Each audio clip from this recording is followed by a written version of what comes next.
नमस्कार, मैं हूं प्रशांत द्विवेदी। आप देख रहे हैं S7 न्यूज़ चैनल। आप सभी को 15 अगस्त की बहुत बहुत शुभकामनाएं। आज भारत के प्रधानमंत्री नरेंद्र मोदी ने लाल किले में झंडा फहराया और उन्होंने साफ तौर से डिजिटल भारत को बढ़ाने की बात कही। उन्होंने बहुत सारे मुद्दों पर बातचीत की। हमारे साथ में आज वरिष्ठ चिकित्सक एवं समाजसेवी डॉक्टर संजय रस्तोगी हैं, जिनसे हम करेंगे स्वतंत्र परिचर्चा। सर, बहुत बहुत स्वागत है आपका। धन्यवाद खास प्रोग्राम स्वतंत्र परिचर्चा पे। सर, आज जैसा कि प्रधानमंत्री ने अपने संबोधन में बहुत सारी बातें कही, कोरोना वैक्सीन की बात कही कि हमारे परीक्षण चल रहे हैं 3 दवाओं पे और जल्द ही वैज्ञानिक जैसे हरी झंडी देंगे वैसे ही इसको लागू किया जाएगा। सबसे बड़ा मुद्दा सर इस समय कोरोना वायरस का चल रहा है। जिस तरह से पूरे भारत में, क्या पूरे विश्व को कोरोना वायरस ने परेशान कर रखा है, कैसे देखते हैं आप? और पीएम नरेंद्र मोदी ने जो फैसले लिए उनको कैसे देखते हैं आप? देखिए प्रशांत जी, जो कोरोना संकट पूरे विश्व को परेशान किए हुए है जी, हमारे देश में आपको जानकारी होगी कि जो हमारे चिकित्सा व्यवस्था है उतनी उसका मानक बहुत कम है और इस महामारी की वजह से पूरे देश पे इतना बड़ा संकट आ गया, चिकित्सा क्षेत्र में संकट आ गया। लेकिन सरकार ने जो इसको मैनेज किया है बहुत अच्छे तरीके से मैनेज किया है। मैं आपको छोटा सा एग्जांपल देता हूँ। कोरोना संकट से पहले हमारे देश में मास्क नहीं बनते थे। आज हमारा देश मास्क बना रहा है और निर्यात भी कर रहा है। दूसरे मैं आपको एग्जांपल देता हूँ, पीपीई किट का हम लोगों ने, डॉक्टर्स होके हम लोगों ने पीपीई किट का नाम नहीं सुना था कभी। आज हमारा देश पीपीई किट बना रहा है, अपने देश की आवश्यकताएं पूरी कर रहा है और विदेशों को निर्यात कर रहा है। ये बहुत बड़ी बात है। सैनिटाइजर का हम लोगों ने नाम नहीं सुना था। हम लोग डॉक्टर होने के बाद सैनिटाइजर शायद कभी सुना था, नाम नहीं सुना था। आज सैनिटाइजर, इतना सैनिटाइजर इन्होंने प्रोडक्शन हो गया है हमने अपने देश में कि हम निर्यात भी कर रहे हैं। कितना बड़ा क्या मैनेजमेंट किया सरकार ने, रियली। हम तो एक चिकित्सक हो गए, मैं तो देखता हूँ कितना जबरदस्त सरकार ने काम किया है। और मैं कहता हूँ, देखिए कोरोना काल में जब लॉकडाउन हुआ 2 महीने का, जी, हम देखते हैं कि आप सोचिए सारा मैनेजमेंट जो सरकार ने किया है, इतना जबरदस्त मैनेजमेंट किया है। आप देखिए किसी भी चीज़ की, खाने पीने की, सामान्य कोई दिक्कत नहीं हुई। और मैं तो ये देखता हूँ, मैं तो स्वयं देखा है मैंने कि जो खाने पीने की चीज़ों के दाम भी बढ़े और साथ में जो सब्जियां थी बहुत सस्ती हो गई। इतनी सस्ती सब्जियां कभी हम लोगों को मिली ही नहीं जी। नहीं तो और हम लोग पहले देखते थे, पहले के वर्षों में देखते थे कि ऐसा कोई संकट हो जाए तो कालाबाजारी बहुत ज़्यादा होती थी। चीज़ों के दाम कई गुना बढ़ जाते थे और लोगों को खाने पीने की दिक्कत हो जाती थी। तो रियली हम तो सरकार को धन्यवाद, सरकार और सरकारी टीम को धन्यवाद देते हैं, क्या उन्होंने मैनेजमेंट किया है। आज देख लीजिए, चौथी चीज़ मैं बता रहा हूँ आपको, कोरोना वैक्सीन की टेस्टिंग हमारे देश में कभी होती नहीं थी, सुना ही नहीं था। आज फ्री टेस्टिंग, आज हम रायबरेली की बात करें, फ्री टेस्टिंग सरकार कर रही है और 15 मिनट में आपको रिजल्ट दे रही है। ये मैनेजमेंट नहीं है तो क्या है? रियली हम तो बड़ा, हमें एज एक जागरूक नागरिक के अनुसार मैं व्याख्या करूंगा तो मैं कहूँगा सरकार और सरकार की टीम का मैनेजमेंट जबरदस्त है, रियली। अच्छा, पीएम नरेंद्र मोदी जी ने जिस तरह से आज लाल किले में भाषण देते हुए उन्होंने साफ तौर पे कहा कि डिजिटल भारत अभियान जो कहीं ना कहीं कारगर होता नजर आया, क्योंकि कोरोना काल में अगर देखिए आप तो बहुत सारे संकट थे, लेकिन भारत एक ऐसा देश है जो रुकता नहीं, कभी भी विकास का पहिया नहीं रुकता है कुल मिलाकर अगर बात की जाए। और जिस तरह से आप देखिए वेबिनार चल रहे थे, जिस तरह से ऑनलाइन बातें चल रही थी, पीएम नरेंद्र मोदी भी साफ तौर पे कई मुख्यमंत्रियों के साथ में लगातार मीटिंग्स करते थे। जी। तो कहीं ना कहीं S7 न्यूज़ चैनल भी लगातार इस बात को कहता आया, अपने संबोधन में कहता आया कि डिजिटल भारत की बात करता आया। आज उन्होंने लाल किले से इस बात को कहा, कैसे देखते हैं सर आप इसको?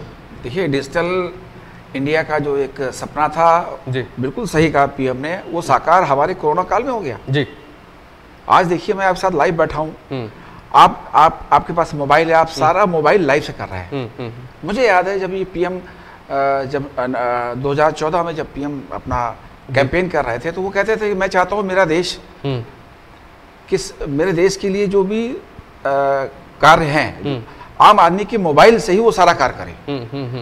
मतलब पूरा सिस्टम देश का मोबाइल में समाहित हो जाए। आज मैं देख रहा हूँ आपके सामने, आप मोबाइल लिए मुझसे आप लाइव चेक कर रहे हैं। ये डिजिटल इंडिया नहीं है तो और क्या है?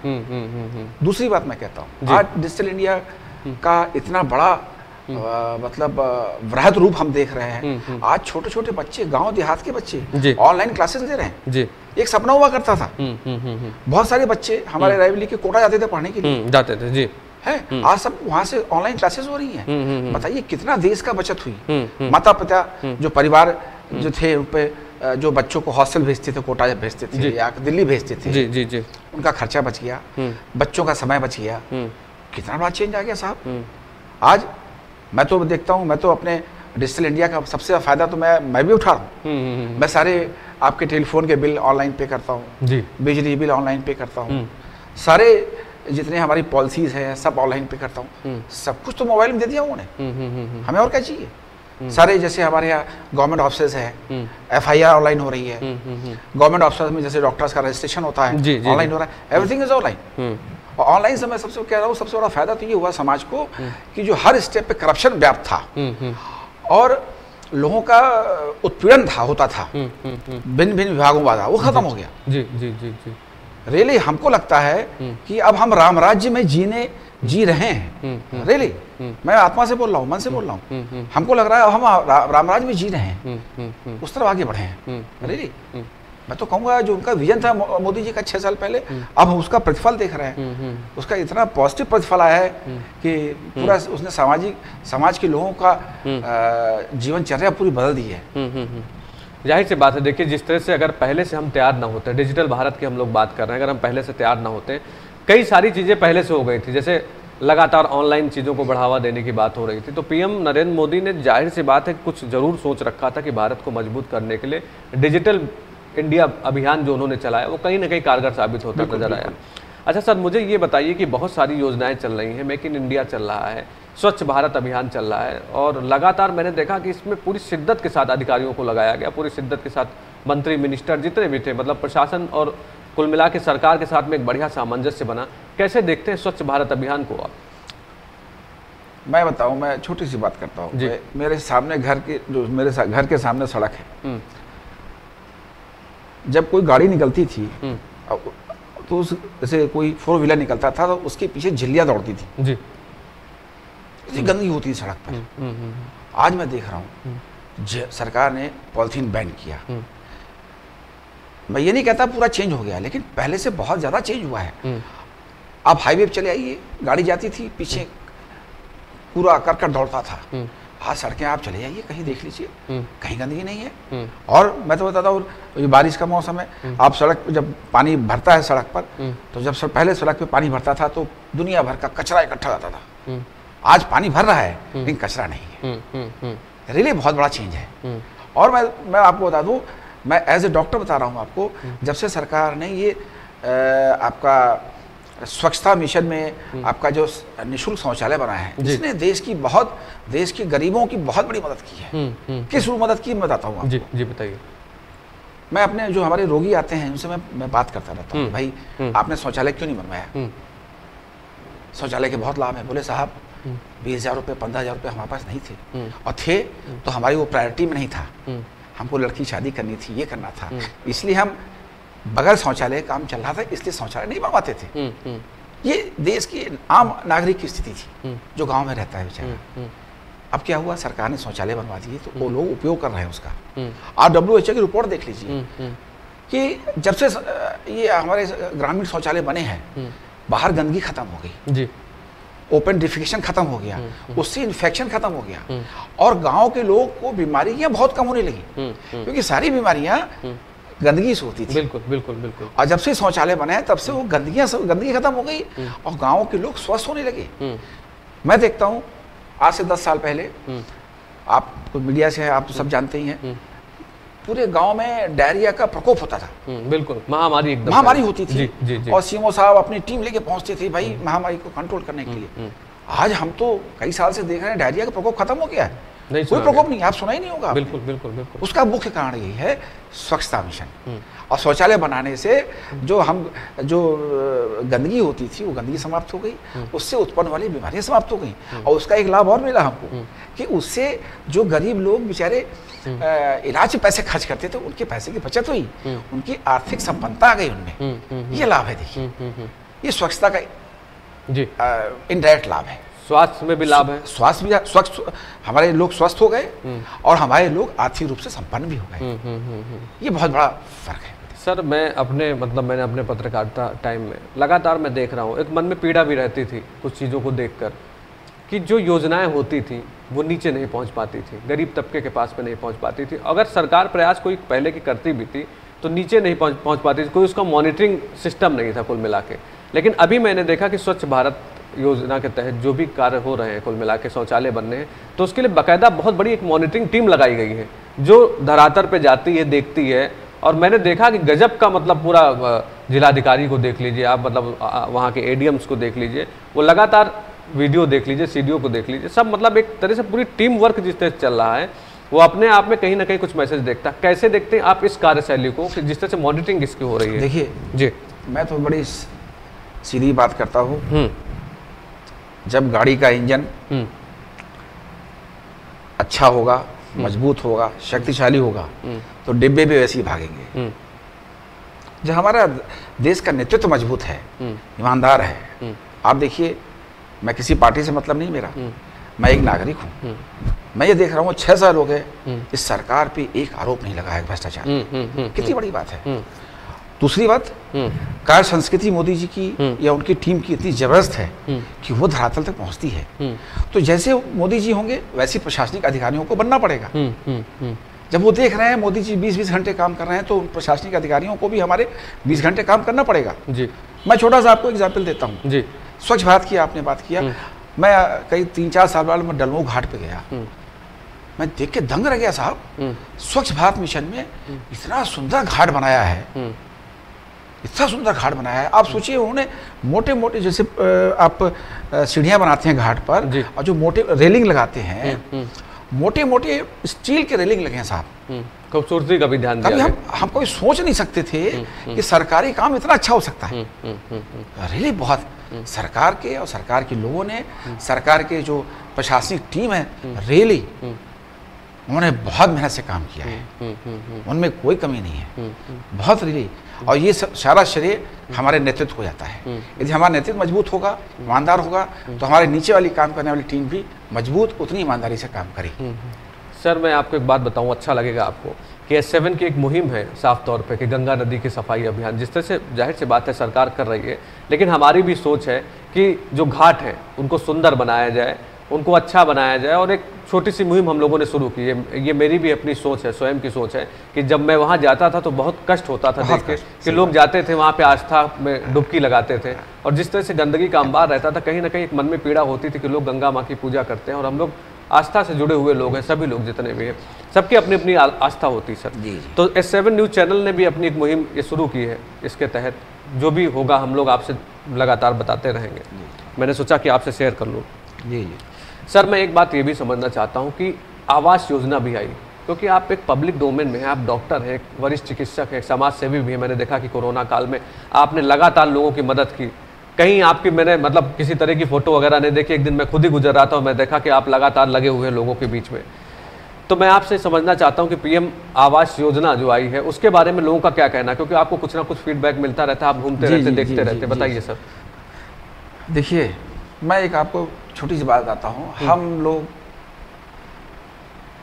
एक बार गए थे इटली, घूमने गए थे, तो वहाँ पे मैंने क्या देखा कि एक आदमी ने, किसी ने सड़क पे कचरा फेंक दिया, और फिर दूसरा आदमी जो चल रहा था उसने उठाया कचरा और डस्टबिन में डाल दिया।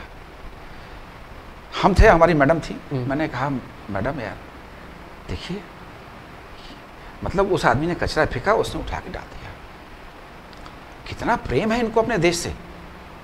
तो हमारे डॉक्टर साहब ने कहा कि देखिए डॉक्टर साहब, राष्ट्र के प्रति प्रेम तब जगता है जब राष्ट्र समाज को और देशवासियों को कुछ देता है। बहुत बढ़िया जी। ये 10 साल पहले की घटना बता रहा हूँ आपको। और राष्ट्र जब कुछ देता नहीं है तो राष्ट्र में जगह कहाँ से? आज आप सोचिए, लोगों को निःशुल्क सरकारी आवास मिल रहा है और सीधे खाते में पैसा आ रहा है। सबसे बड़ा करप्शन तो यहीं पे था, पैसे का। हमारे एक पूर्व प्रधानमंत्री हुआ करते थे, वो उन्होंने, मुझे याद है, वो कहते थे जब हम 10 रुपये भेजते हैं तो 1 रुपये पहुंचता है। आज 10 रुपये भेजा जा रहा है तो 10 रुपये पहुंच रहा है। बिल्कुल। और उस आदमी के पहुंच रहा है जिसका कोई सोर्स, सिफारिश, जुगाड़ नहीं है। वो दौड़ नहीं सकता कि भाई 2.5 लाख रुपए मुझे मकान के लिए चाहिए तो आप मुझे दे दीजिए। वो अशिक्षित है, वो कहाँ जाएगा? तो मैं ये कह रहा हूँ, ये डिजिटल इंडिया का लाभ है। और एक कोई मनुष्य हो, आप हैं, मैं हूँ, कोई मनुष्य हो जी, उसके लिए घर बहुत बड़ा सपना होता है। बिल्कुल होता है, बिल्कुल होता है सर। हाँ। और कोई सरकार घर बना के दे रही है, इससे बड़ा पुण्य काम तो हो ही नहीं सकता। हमने अपने जीवन में कभी नहीं सुना। लोग कहते हैं इतनी सरकारें आई और गईं, किसी ने कुछ भैया दिया नहीं है। टैगलाइन होती थी, रोटी कपड़ा और मकान। होता कहा जाता था, होता कुछ नहीं था। बिल्कुल। आज देख लीजिए, इतने सारे घर बना दिए लोगों के। बिल्कुल। गैस, मुझे याद है 5-7-8 साल पहले घटना है, लाइन लगती थी, लाइन। गैस, हम लोग गैस के सिलेंडर के लिए लाइन लगाते थे। हमारे स्टाफ जो है साहब कहते साहब गैस लेनी है, आज छुट्टी नहीं, आज नहीं आ पाएंगे। सिफारिश लगानी पड़ती थी, सिफारिश लगानी पड़ती थी। और सुबह जाके 4 बजे गैस से गोदाम पे अपने सिलेंडर के ऊपर बैठना पड़ता था। सुबह 4 बजे बैठिए तो जाके 12 बजे तक आपको सिलेंडर मिलता था। फिर उसमें कभी भागदौड़ मची तो पुलिस ने लाठीचार्ज कर दिया, गैस नहीं मिली। ये हाल था। आज वो स्थिति देखी हम लोगों ने, आज वो स्थिति देख रहे हैं कि बिना किसी भेदभाव के गरीबों के घर में गैस के कनेक्शन पहुंचाए जा रहे हैं। कितना बड़ा विरोधाभास है। ये एक अच्छे नेतृत्व और उनकी टीम का विजन है। अच्छा, प्रधानमंत्री जी ने आज संबोधन में अपने साफ तौर पे भी कहा कि हमें मेक इन इंडिया के साथ साथ मेक फॉर वर्ल्ड मंत्र के साथ आगे बढ़ना चाहिए। बहुत बड़ी बात है जी। तो क्या सोचते हैं आप इस बारे में? देखिए, मैं बहुत प्रशांत जी, आपने सवाल पूछा, मैं इस पर क्वेश्चन देता हूँ। देखिए, मैं तो बात करता हूँ आपस में, आज अमेरिका में जितने सीईओ हैं, चीफ एग्जीक्यूटिव ऑफिसर्स, जितनी बड़ी बड़ी कंपनीज के जी, सब भारतीय हैं। सुंदर पिचई गूगल के हेड हैं। और मैंने एग्जाम्पल दिया जी, कम से कम 20 कंपनी के वर्ल्ड की जो बेस्ट कंपनी अमेरिका की है, वर्ल्ड की बेस्ट है, अमेरिका की बेस्ट नहीं है, उनके सीईओ इंडियंस हैं। क्यों? ठीक बात। कभी हमने विचार किया? विचार करिए तो ये हमको जानकारी होगी कि उन लोगों के प्रतिभा के अनुसार उनको स्थान नहीं मिला। यदि सुंदर पिचई को आज हमने अपने देश में सम्मान दिया होता, उसको उनको काम करने के लिए जो इंफ्रास्ट्रक्चर चाहिए वो दिया होता, तो आज सुंदर पिचई हमारे देश में होते। स्वरूप बदल गया होता। बिल्कुल स्वरूप बदल गया होता। सिस्टम ऐसा है कि आप जैसे आदमी शिक्षित हुआ, शिक्षा के लिए शिक्षित होकर बाहर आया, उसको आपको एटमॉस्फेयर देना पड़ेगा, तभी वो देश में रुकेगा। उसको एटमॉस्फेयर नहीं मिल रहा है। देखिए, मैं बताऊं, मेरे विदेश में कई हमारे रिलेशन में है, करीबी रिलेशन में, मैं पूछता हूं भाई तुम क्यों चले गए अमेरिका, क्यों चले गए? वो कहते हैं कि देखिए, भारत में सबसे बड़ी समस्या ये है कि यहाँ कोई सिस्टम नहीं है, हर करप्शन बहुत ज़्यादा है। आपको छोटी छोटी चीज़ के लिए करप्शन, भ्रष्टाचार सहना पड़ता है, और आपका उत्पीड़न भी होता है जी। उन छोटी छोटी चीज़ों के लिए उत्पीड़न होता है और भ्रष्टाचार भी आपको सहना पड़ता है। तो हर आदमी वो उसको नहीं सहन कर पाता है। तो इसीलिए वो देश के अंदर प्रेम है, सुंदर पिचई के अंदर भी देश के अंदर प्रति प्रेम है। यदि उनको देश का माहौल ऐसा मिले, भ्रष्टाचार मुक्त देश का माहौल मिले है, और उनको काम करने की छूट मिले, उनको सरकार प्रोत्साहन दे, करप्शन न हो, उत्पीड़न न हो, देखिए सुंदर पिचई क्या हम कहते हैं रिवर्स ब्रेन ड्रेन हो जाएगा। क्या बात है जी। और मैं तो कह रहा हूँ, यदि ऐसी सरकार चलती रही तो कोई बड़ी बात नहीं है, 10-15 साल में हमारा रिवर्स ब्रेन ड्रेन हो जाएगा। जितने हमारे विदेश में लोग गए हैं, टॉप पे बैठे हैं, हमारे पास ब्रेन है, हम वर्ड चला रहे हैं, वर्ड जो ब्रेन हमारे पास आ जाएगा इंडिया में। यदि यही चलता रहा, इसी प्रकार सरकार इंफ्रास्ट्रक्चर डेवलप करती रही, लोगों को सम्मान देती रही और उनको हेल्प करती रही और करप्शन खत्म करती रही, तो वो दिन दूर नहीं कि हम विश्व में अगली श्रेणी में खड़े हो जाएंगे। बिल्कुल ठीक बात है। और देखिए डॉक्टर साहब, जिस तरह से आज भारत के प्रधानमंत्री वहाँ संबोधित कर रहे थे, एक पूरा नज़ारा जो था वो बहुत अद्भुत था। देखने में लग रहा था कि मतलब आप समझिए कोरोना काल में भी एक जोश के साथ में सब लोग लगे थे, सोशल डिस्टेंसिंग का बहुत बड़ा ध्यान रखा जा रहा था। और मैं देखा पीएम मोदी जिस तरह से राम मंदिर के भूमि पूजन में आए, उसमें भी सोशल डिस्टेंसिंग का बहुत ध्यान रखा गया।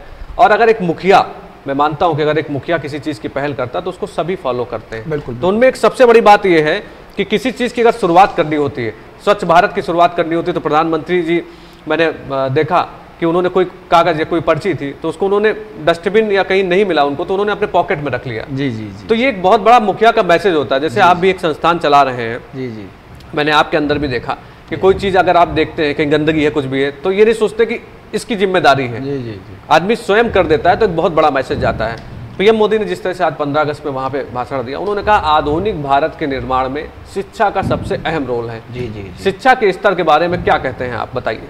देखिए, शिक्षा के स्तर के बारे में मैं बताऊँ आपको, हम वैसे मेडिकल से जुड़े हुए हैं जी। हमारे देश में करीब 50,000 सीटें MBBS सीट होती थी अब तक। 74वां वर्ष मना रहे हैं आज़ादी का हम, अब तक सिर्फ 50,000 सीटें MBBS की हुआ करती थी। जी।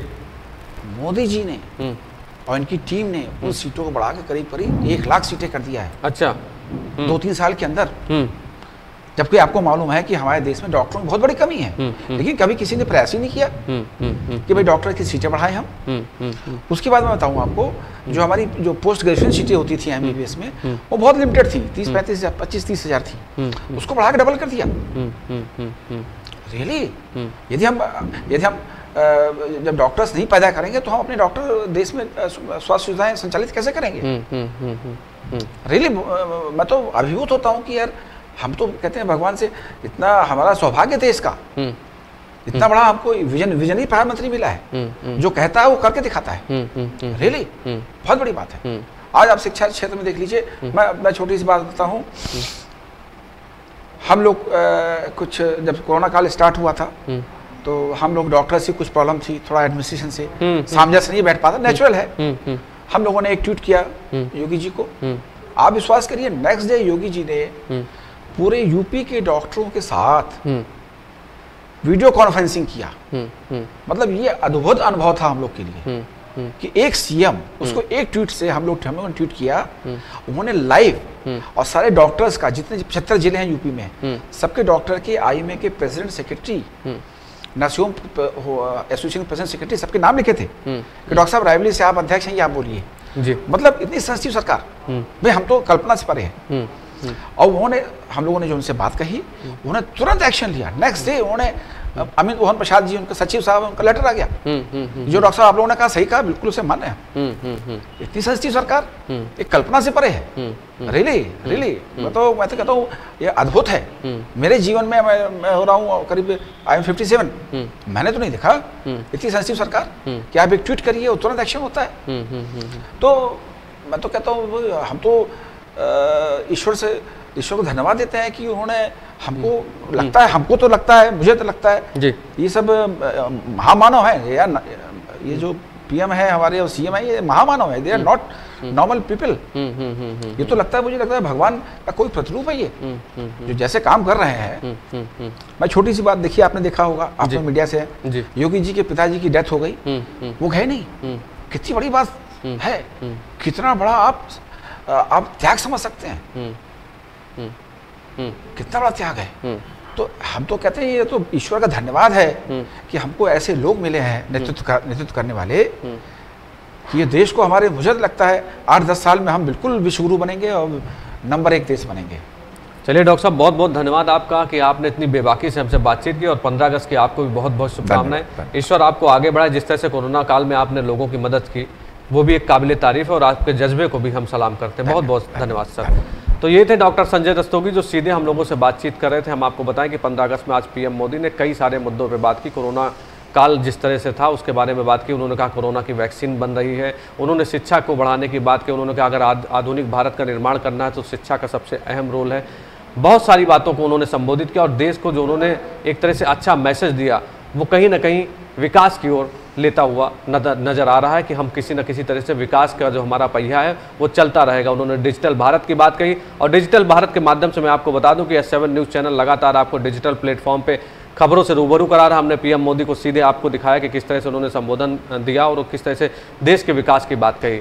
आपसे लगातार हम चर्चा करते रहें, क्योंकि आज 15 अगस्त का दिन है, और लगातार S7 न्यूज़ चैनल आपके साथ में जुड़ा रहेगा। तब तक के लिए नमस्कार, मिलते हैं थोड़ी देर के बाद।